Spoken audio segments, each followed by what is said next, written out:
Dobro, sad ću spremiti svoje nagice. A već sam spremila sve za paniranje. Da, treba dobro uvaljati svoje dinosauruse u tome.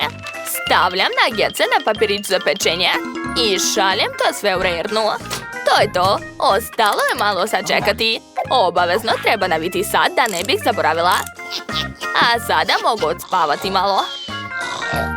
A bako, smetate mi da radim.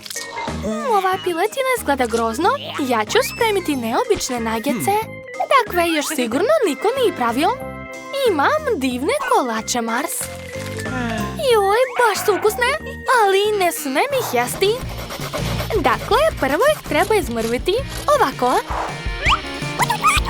A sad pasta od kikirikija. Dodat ću malo svoje mrvice i promešati to sve. Odlično. Napravila sam čokoladno testo. A šta ako ga uvaljam u kakao? Odlična ideja, tako je.